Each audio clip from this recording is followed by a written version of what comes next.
படைத்தவன் மேல் பழியும் இல்லை, பசித்தவன் மேல் பாவம் இல்லை.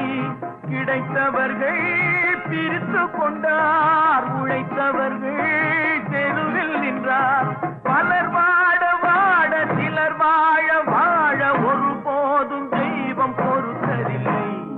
கொடுத்ததெல்லாம் கொடுத்தான், அவன் யாருக்காக கொடுத்தான்? ஒருத்தருக்காக கொடுத்தான், இல்லை ஊருக்காக கொடுத்தான்.